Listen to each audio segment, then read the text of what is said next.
Welcome into the newest edition of the Checkerboard Chat. So we start a new semester here at UT, and we have a little more UT sports news as Tennessee started fall camp on Monday, and their full schedule in order announced as well on Monday, and Jeremy Pruitt meeting with the local media for the first time in a couple months on Monday. So a lot of new news, but I think just to start out, I think the schedule is the biggest thing. Ryan, I'll go ahead and run through it here one time and then just go ahead and get your instant thoughts. But Tennessee will start the year at South Carolina. Week 2, we'll have Missouri at home. Week 3, we'll travel to Georgia. Week 4, we'll have Kentucky at home. Week 5, we'll have Alabama at home. Week 6 is the bye week, so right in the middle of the season. Week 7, they'll travel to Arkansas. Week 8, get Texas A&M at home.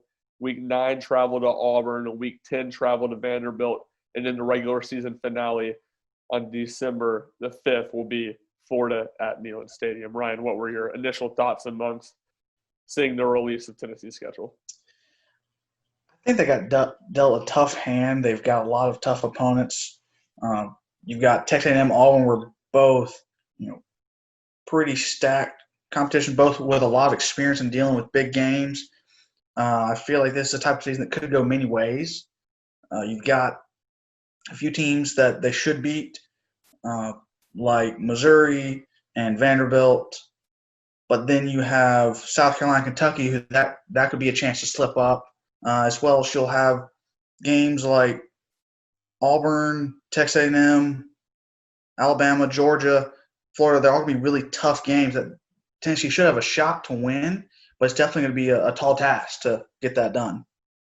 Yeah, I think certainly last week, or I guess a week and a half ago, when you saw who the two additional opponents would be, it wasn't the best draw for Tennessee, or I guess not the best decision from the SEC helping out Tennessee any, adding Texas A&M and Auburn. But I thought today, with the actual order of the games, I think it was overall pretty kind to Tennessee. You have two pretty winnable games at the start, and then that's one of the things that stood out the most. And then the big thing to me is moving forward to the last game. That's something Philip Fulmer has wanted to do for 20 years, going back to in the 90s when that was the marquee game every year in the league.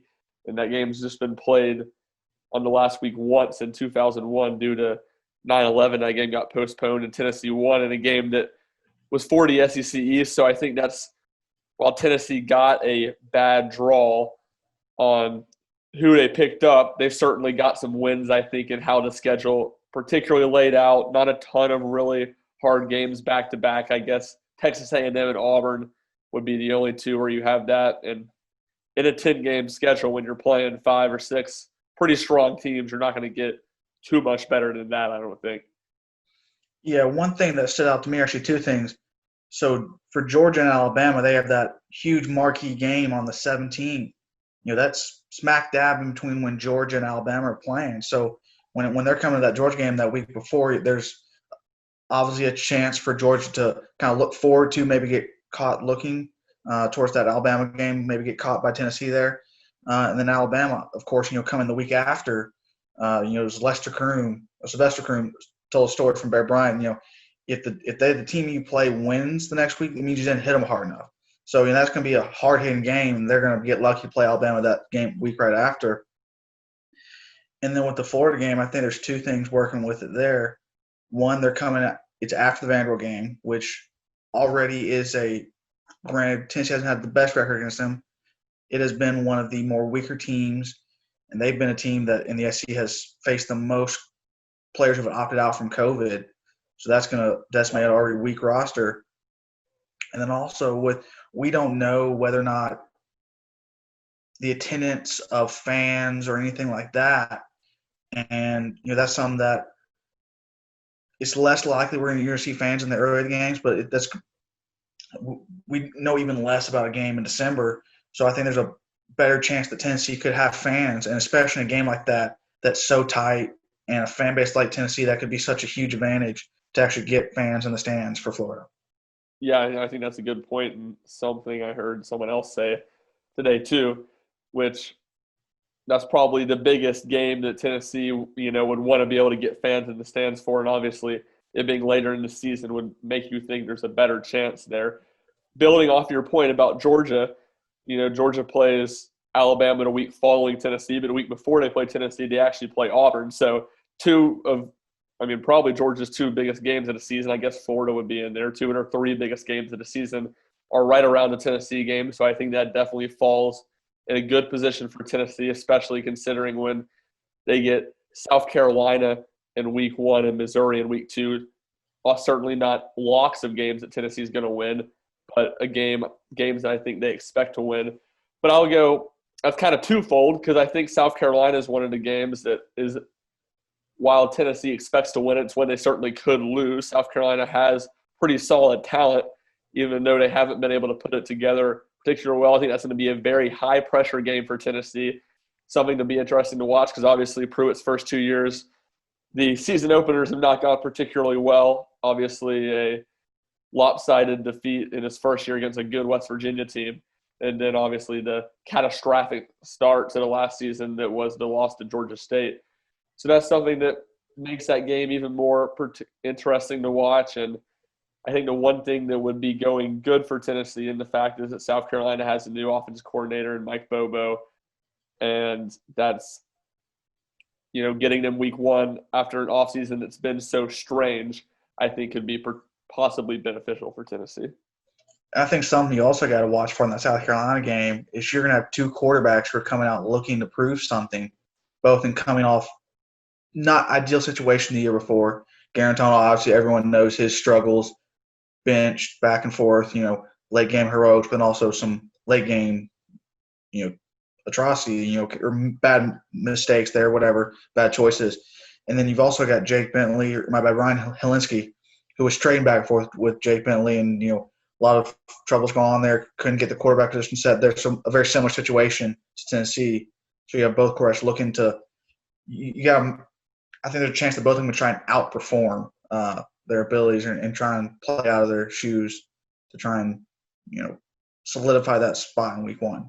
Yeah, I do think that's something that plays well for Tennessee. Jared Garantano has really played well the past 2 years against South Carolina. Obviously, last year was when he didn't start, came in, played well, threw 2 touchdowns to Jawan Jennings, and then on the second one, broke his wrist and, didn't finish that game but played well. And then 2 years ago in the loss at South Carolina, played pretty well in that game too. So a team that he should have some confidence against. This will be his 4th start against South Carolina. Against Will Muschamp, he should be pretty well in tune to what they want to do on defense and some of their looks. So it should be something that potentially plays well for Tennessee. Moving off of the schedule and into Jeremy Pruitt meeting with the media today, a handful of interesting news. Obviously not too much player updates, just being a day into fall camp. But the biggest news is Cade Mays' immediate eligibility waiver was denied as the Georgia transfer currently will not be able to play when Tennessee kicks off the season September 26th at South Carolina. Pruitt said Tennessee is appealing that decision. Ryan, a surprise there, but a stark reminder that nothing is ever a given with the NCAA. Yeah, I think the key is how has Tennessee's staff been treating it? Because if you look at the fan base, they have pretty much been penciling him in as the starter. No problem, the NCAA will approve him. It's an easy open and shut case. So I think if you're a Tennessee fan, you want to hope that at least that within the coaching staff, they have sit there and said, okay, we think there's a good shot, but we're not, we hope that they've given him they've given him and the second string equal opportunities. Try and, don't just – because you don't want to come in with an underworked second string in that situation like that and that really hurt your depth when, that's when you're counting on something like that and just you put too many eggs in that basket for it not to work because, the NCAA being the NCAA.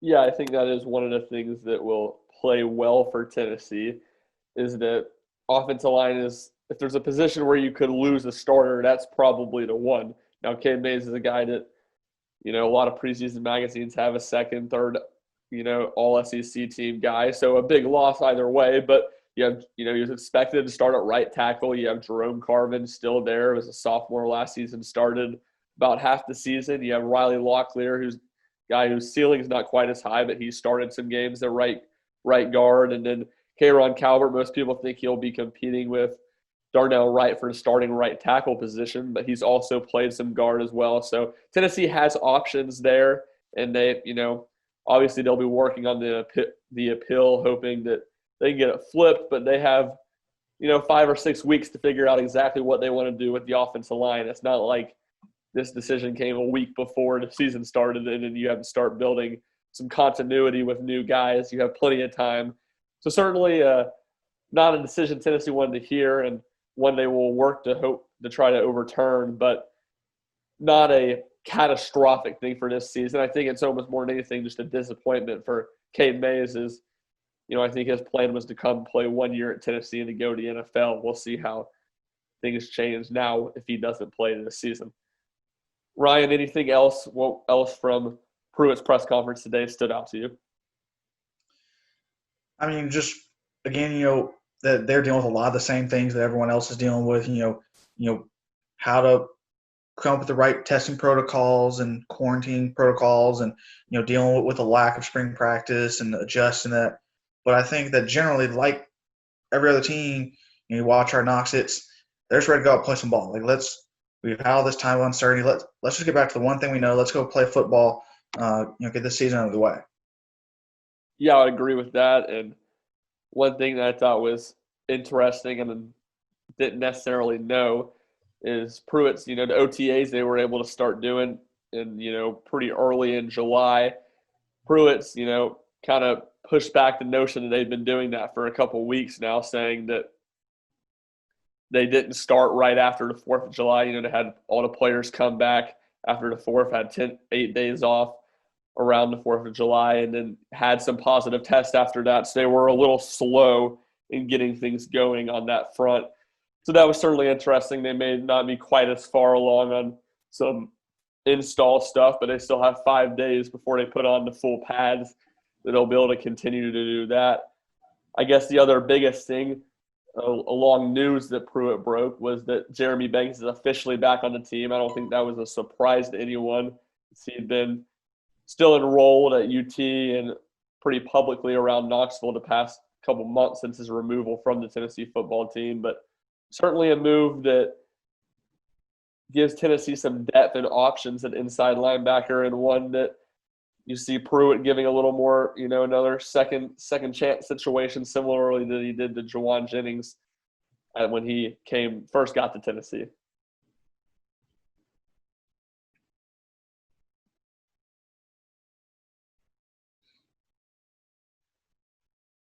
Moving on to a couple other newses from Jeremy Pruitt's press conference. Baylen Buchanan, who hasn't suited up since the 2018 season while he dealt with a spine injury last year, is going to once again miss the 2021 season.